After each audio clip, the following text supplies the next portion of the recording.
ইতালিকে হারিয়ে সবার আগে রাউন্ড 16-তে জায়গা করে নিয়েছে স্পেন। স্পেনের পাশাপাশি রাউন্ড 16-তে জায়গা করেছে গ্রুপ এ থেকে জার্মানি। 20তম ম্যাচ শেষে 2024 ওয়েফা ইউরোর পয়েন্ট টেবিল, পরবর্তীতে কোন কোন দলের ম্যাচ রয়েছে, সর্বোচ্চ গোলদাতা খেলোয়াড়দের তালিকা সহ 2024 ওয়েফা ইউরোর সর্বশেষ আপডেট নিয়ে বিস্তারিত থাকছে ভিডিওতে। আসসালামু আলাইকুম, ওয়াইএন স্পোর্টস আপডেট চ্যানেলে আপনাকে স্বাগতম।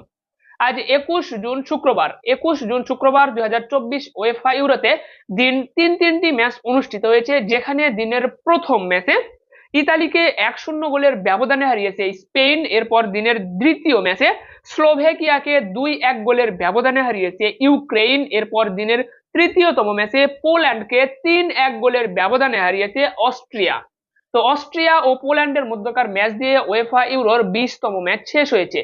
তো 2024 ওয়েফা ইউরোতে সর্বমোট ম্যাচ অনুষ্ঠিত হবে 51টি ম্যাচের মাঝে পোল্যান্ড ও অস্ট্রিয়ার মধ্যকার ম্যাচ দিয়ে কিন্তু 20তম ম্যাচ শেষ হয়েছে। এই 20তম ম্যাচ শেষে চলুন প্রথমে দেখে নেই পয়েন্ট টেবিলে কোন দলের অবস্থান কোথায়, এরপরে দেখে নেব পরবর্তীতে কোন কোন দলের ম্যাচ রয়েছে, এবং সর্বশেষ দেখে নেব সর্বোচ্চ গোলদাতা খেলোয়াড়দের তালিকা। তো অবশ্যই ভিডিওতে একটি লাইক দিয়ে চ্যানেলটি সাবস্ক্রাইব করবেন, ফেসবুক পেজটি ফলো দিতে ভুলবেন না। চলমান ওয়েফা ইউরো ও কোপা আমেরিকার প্রতিটি ম্যাচ শেষে পয়েন্ট টেবিল আপডেট সহ সর্বশেষ আপডেট সবার আগে পেতে। তো যেহেতু আজকে অনুষ্ঠিত হওয়া তিনটি ম্যাচগুলো ছিল গ্রুপ বি, ডি ও ই তে থাকা দলগুলোর মাঝে, তাই আমরা প্রথমে গ্রুপ বি, ডি ও ই তে থাকা দলগুলোর পয়েন্ট টেবিলে অবস্থান দেখব। এরপর আমরা বাকি যে গ্রুপ রয়েছে এ, সি ও এফ, এই তিনটি গ্রুপের পয়েন্ট টেবিলে অবস্থানগুলো পরবর্তীতে দেখে নেব। তো চলুন প্রথমে দেখে নেই গ্রুপ বি তে থাকা দলগুলোর পয়েন্ট টেবিলে অবস্থান। তো গ্রুপ বি তে যে চারটি দল রয়েছে তাদের মাঝে পয়েন্ট টেবিলের 4 নম্বরে অবস্থান করছে ক্রোয়েশিয়া। ক্রোয়েশিয়া দুটি ম্যাচ খেলেছে, দুটি ম্যাচের মাঝে এক ম্যাচ ড্র করেছে, এক ম্যাচ হেরেছে। এক ম্যাচ ড্র করে পয়েন্ট পেয়েছে 1। এরপর পয়েন্ট টেবিলের 3 নম্বরে অবস্থান করছে আলবেনিয়া। আলবেনিয়া দুটি ম্যাচ খেলেছে, দুটি ম্যাচের মাঝে এক ম্যাচ ড্র করেছে, এক ম্যাচ হেরেছে। এক ম্যাচ ড্র করে পয়েন্ট পেয়েছে 1। এরপর পয়েন্ট টেবিলের 2 নম্বরে রয়েছে ইতালি। ইতালি দুটি ম্যাচ খেলেছে, দুটি ম্যাচের মাঝে এক ম্যাচ জিতেছে, এক ম্যাচ হেরেছে। এক ম্যাচ জেতায় পয়েন্ট পেয়েছে 3, এবং 3 পয়েন্ট নিয়ে পয়েন্ট টেবিলের 2 নম্বরে রয়েছে ইতালি। পয়েন্ট টেবিলের 1 নম্বরে অবস্থান করছে স্পেন। স্পেন দুটি ম্যাচ খেলেছে, দুটি ম্যাচের মাঝে দুটি ম্যাচই তারা জিতেছে, 2 ম্যাচ জিতে পয়েন্ট পেয়েছে 6, রয়েছে পয়েন্ট টেবিলের 1 নম্বরে। এবং পয়েন্ট টেবিলের 1 নম্বরে থেকে গ্রুপ বি থেকে সবার আগে অফিসিয়াল ভাবে কিন্তু রাউন্ড 16-তে জায়গা নিশ্চিত করেছে স্পেন। তো এখানে কিন্তু আপনারা দেখতে পাচ্ছেন স্পেন, ইতালি, আলবেনিয়া ও ক্রোয়েশিয়া চারটি দল রয়েছে। চারটি দলের মাঝে কিন্তু স্পেনের পয়েন্ট 6 এবং ইতালির পয়েন্ট কিন্তু 3। আলবেনিয়া ও ক্রোয়েশিয়া তাদের পয়েন্ট কিন্তু আপনার 1 করে। তো প্রত্যেকটি দল যেহেতু 3টি করে ম্যাচ খেলবে, এবং ইতিমধ্যে কিন্তু আপনার ইতালি, স্পেন, আলবেনিয়া এবং ক্রোয়েশিয়া প্রত্যেকটি দল 2টি করে ম্যাচ খেলেছে, প্রত্যেকটি দলের হাতে আর 1টি করে ম্যাচ বাকি রয়েছে। তো এমন অবস্থায় থেকে ক্রোয়েশিয়া ও আলবেনিয়া তারা যদি তাদের পরবর্তী যে 1টি করে ম্যাচ রয়েছে সেই ম্যাচগুলো জয়লাভও করে, তারপরেও তাদের পয়েন্ট কিন্তু দাঁড়াবে সর্বোচ্চ 4-এ। কিন্তু এইদিকে কিন্তু আপনার স্পেনের পয়েন্ট অলরেডি 6 হয়ে আছে। এখানে যে দলগুলো রয়েছে তাদের মাঝ থেকে শুধুমাত্র ইতালির পয়েন্ট সর্বোচ্চ 6 হতে পারবে। যেহেতু দুটি দলের পয়েন্ট সর্বোচ্চ 6 হচ্ছে, এবং পরবর্তী রাউন্ড 16-তে প্রত্যেকটা গ্রুপ থেকে দুটি করে দলই যাবে, সেক্ষেত্রে কিন্তু এখানে স্পেন অফিসিয়াল ভাবে কিন্তু রাউন্ড 16-তে জায়গা নিশ্চিত করেছে। আর ইতালি যদি তাদের পরবর্তী ম্যাচটা জিততে পারে, সেক্ষেত্রে ইতালিও রাউন্ড 16-তে জায়গা নিশ্চিত করে ফেলবে। চলুন আমরা এখন দেখি গ্রুপ ডি তে থাকা দলগুলোর পয়েন্ট টেবিলে অবস্থান। গ্রুপ ডি তে যে চারটি দল রয়েছে তাদের মাঝে পয়েন্ট টেবিলে 4 নম্বরে অবস্থান করছে পোল্যান্ড। পোল্যান্ড দুটি ম্যাচ খেলেছে, দুটি ম্যাচই তারা হেরেছে, 2 ম্যাচ হারায় কোনো পয়েন্ট পায়নি পোল্যান্ড। এরপর পয়েন্ট টেবিলের 3 নম্বরে অবস্থান করছে নেদারল্যান্ডস। নেদারল্যান্ডস একটি ম্যাচ খেলেছে, একটি ম্যাচই তারা কিন্তু জিতেছে, ম্যাচটি জিতে পয়েন্ট পেয়েছে 3। এরপর পয়েন্ট টেবিলের 2 নম্বরে চলে এসেছে অস্ট্রিয়া। অস্ট্রিয়া দুটি ম্যাচ খেলেছে, যেখানে এক ম্যাচ জিতেছে, এক ম্যাচ হেরেছে। এক ম্যাচ জিতে পয়েন্ট পেয়েছে 3। অস্ট্রিয়ার হাতে এখনো একটি ম্যাচ বাকি রয়েছে। পয়েন্ট টেবিলের 1 নম্বরে রয়েছে কিন্তু ফ্রান্স। ফ্রান্স একটি ম্যাচ খেলেছে, একটি ম্যাচই জিতেছে, ম্যাচটি জিতে পয়েন্ট পেয়েছে 3, এবং ফ্রান্স রয়েছে বর্তমানে পয়েন্ট টেবিলের 1 নম্বরে। এবং ফ্রান্স ও নেদারল্যান্ডস এর মধ্যকার ম্যাচটা কিন্তু বর্তমান চলমান রয়েছে, এখন বাজে 1টা 9 মিনিট। তো এখন কিন্তু আপনার ফ্রান্স ও নেদারল্যান্ডস এর মধ্যকার ম্যাচটা চলতেছে। তো ফ্রান্স ও নেদারল্যান্ডস এর মাঝে ম্যাচে যে দলটি জয়লাভ করবে, ফ্রান্স ও নেদারল্যান্ডস এর মাঝে ম্যাচে যে দলটি জয়লাভ করবে সে দলটা কিন্তু রাউন্ড 16-তে জায়গা নিশ্চিত করবে। এবং যদি ম্যাচটা কোনো কারণে ড্র হয়, সেক্ষেত্রে কিন্তু সমীকরণের হিসাবটা অন্যদিকে চলে যাবে। তো আপনাদেরকে এতটুকু বলে রাখতেছি, ফ্রান্স ও নেদারল্যান্ডস এর মধ্যকার ম্যাচটা যে দল জিতবে সে দল কিন্তু রাউন্ড 16-তে জায়গা নিশ্চিত করবে। চলুন আমরা দেখে নেই গ্রুপ ই তে থাকা দলগুলোর পয়েন্ট টেবিলে অবস্থান। তো গ্রুপ ই তে যে চারটি দল রয়েছে তাদের মাঝে পয়েন্ট টেবিলে 4 নম্বরে রয়েছে বেলজিয়াম। বেলজিয়াম একটি ম্যাচ খেলেছে, একটি ম্যাচই হেরেছে, ম্যাচটি হারায় কোনো পয়েন্ট পায়নি তারা। এরপর 3 নম্বরে অবস্থান করছে স্লোভেকিয়া। স্লোভেকিয়া দুটি ম্যাচ খেলেছে, দুটি ম্যাচের মাঝে এক ম্যাচ জিতেছে, এক ম্যাচ হেরেছে। এক ম্যাচ জিতে পয়েন্ট পেয়েছে 3। পয়েন্ট টেবিলের 2 নম্বরে রয়েছে ইউক্রেন। ইউক্রেন দুটি ম্যাচ খেলেছে, যেখানে এক ম্যাচ জিতেছে, এক ম্যাচ হেরেছে। এক ম্যাচ জিতে পয়েন্ট পেয়েছে 3। পয়েন্ট টেবিলের 1 নম্বরে রোমানিয়া। রোমানিয়া একটি ম্যাচ খেলেছে, একটি ম্যাচই জয়লাভ করেছে, ম্যাচটি জিতে পয়েন্ট পেয়েছে 3। তো এখানে দেখতে পাচ্ছেন কিন্তু গ্রুপ ই তে যে 4টি দল রয়েছে তাদের মাঝে রোমানিয়া, ইউক্রেন, স্লোভেকিয়া 3টি দলই কিন্তু একটি করে ম্যাচ জয়লাভ করেছে এবং তারা 3 পয়েন্ট করে অর্জন করেছে। তবে এখানে কিন্তু রোমানিয়া মাত্র একটি ম্যাচ খেলে একটিতে জয়লাভ করেছে এবং ইউক্রেন ও স্লোভাকিয়া দুটি করে ম্যাচ খেলেছে, যেখানে এক ম্যাচ করে জিতেছে, এক ম্যাচ করে হেরেছে। তো এখান থেকে কিন্তু যে হিসাবটা রয়েছে, এখান থেকে কিন্তু আপনার বেলজিয়াম তারও হাতে যে রাউন্ড ষোলোতে যাওয়ার সম্ভাবনা নেই এই কথাটি বললেও কিন্তু ভুল হবে, কেননা বেলজিয়ামের হাতে এখনো দুটি ম্যাচ রয়েছে, দুটি ম্যাচে জয়লাভ করলে কিন্তু বেলজিয়ামও কিন্তু আপনার 6 পয়েন্ট অর্জন করতে পারবে। এখানে গ্রুপ ই তে যে দলগুলো রয়েছে প্রত্যেকের হাতে রাউন্ড ষোলোতে যাওয়ার সুযোগ ও সম্ভাবনা কিন্তু রয়েছে এখানে। তো যাই হোক, আমরা আজকে 3টি ম্যাচ অনুষ্ঠিত হয়েছে যে 3টি গ্রুপে, সেই 3টি গ্রুপের পয়েন্ট টেবিলটা এখন দেখে নিলাম। তো এখান থেকে কিন্তু অফিসিয়াল ভাবে স্পেন একমাত্র দল, তারা কিন্তু এই 3টি গ্রুপের মাঝ থেকে কিন্তু আপনার রাউন্ড ষোলোতে অফিসিয়াল ভাবে জায়গাটা নিশ্চিত করে ফেলেছে। চলুন আমরা যদি এখন গ্রুপ এ তে থাকা দলগুলোর পয়েন্ট টেবিল দেখি, তাহলে গ্রুপ এ তে থাকা দলের পয়েন্ট টেবিলের মাঝে আপনারা দেখতে পাচ্ছেন 4 নম্বরে হাঙ্গেরি, 3 নম্বরে স্কটল্যান্ড, 2 নম্বরে সুইজারল্যান্ড, 1 নম্বরে জার্মানি।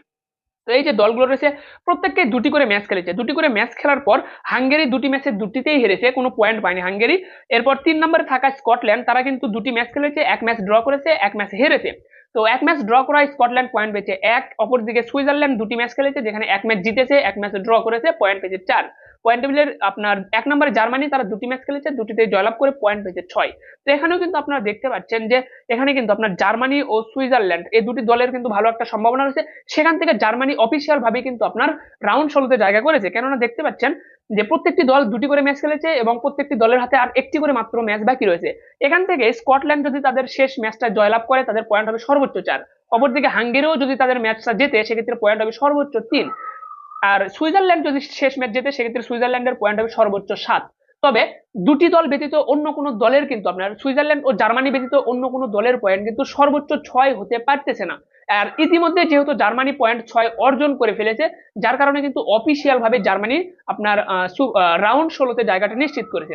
এক্ষেত্রে যদি সুইজারল্যান্ড পরবর্তী ম্যাচটা জিতে যায় তাহলে জার্মানি ও সুইজারল্যান্ড আপনার সেরা দুইটি দল হিসেবে কিন্তু রাউন্ড ষোলোতে জায়গাটা নিশ্চিত করবে। এরপর যদি আমরা দেখি গ্রুপ সি তে থাকা দলগুলোর পয়েন্ট টেবিল অবস্থান, তো গ্রুপ সি তে যে 4টি দল রয়েছে তাদের মাঝে পয়েন্ট টেবিলে 4 নম্বরে সার্বিয়া, 3 নম্বরে স্লোভেনিয়া, 2 নম্বরে ডেনমার্ক এবং 1 নম্বরে ইংল্যান্ড। তারাও এই যে আপনার গ্রুপ সি তে যে দলগুলো রয়েছে প্রত্যেকটি দলই কিন্তু দুটি করে ম্যাচ খেলেছে, তাদের হাতে আর একটি মাত্র করে ম্যাচ বাকি রয়েছে।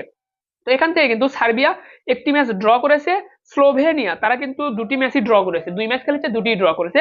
অপরদিকে ডেনমার্ক তারাও কিন্তু দুটি ম্যাচ খেলেছে, দুটি ড্র করেছে এবং 1 নম্বরে ইংল্যান্ড তারা এক ম্যাচ জিতেছে, এক ম্যাচ ড্র করেছে।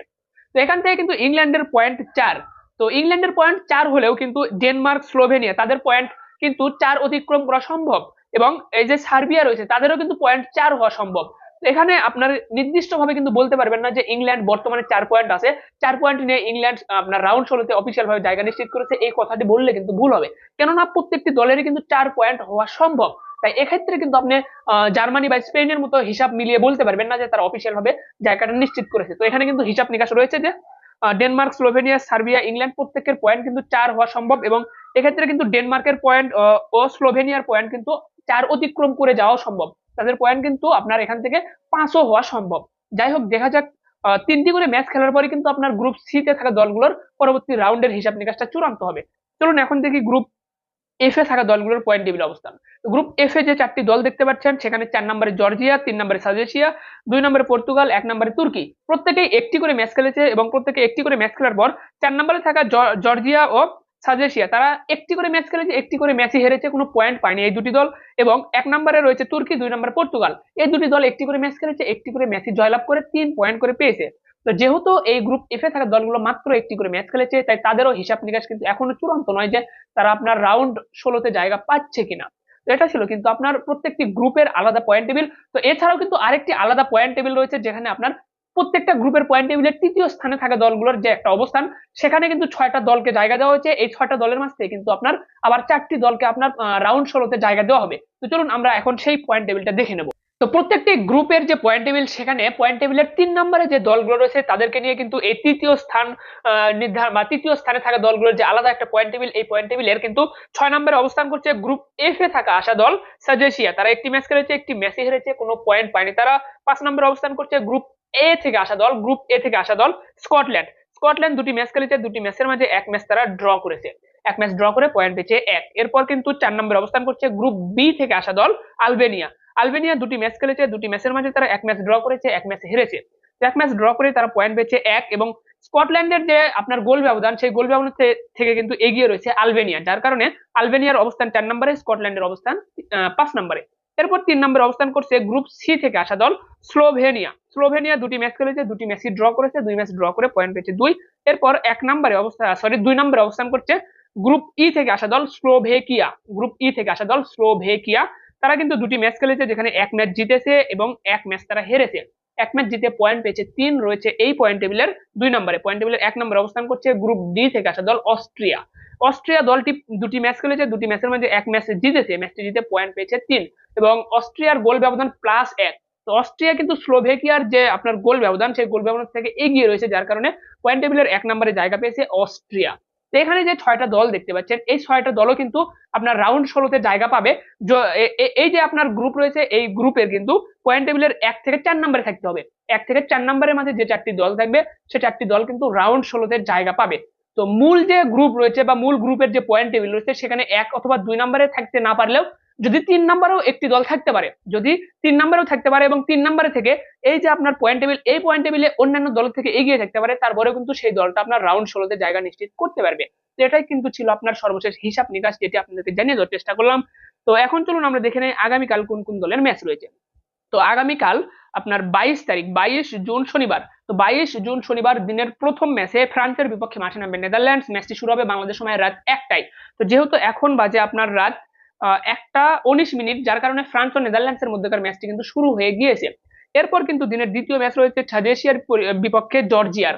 এই ম্যাচটি কিন্তু অনুষ্ঠিত হবে বাংলাদেশ সময় সন্ধ্যা 7টায়, এবং দিনের তৃতীয় ম্যাচে পর্তুগাল মাঠে নামবে তুর্কির বিপক্ষে। ম্যাচটি শুরু হবে বাংলাদেশ সময় রাত 10টায়।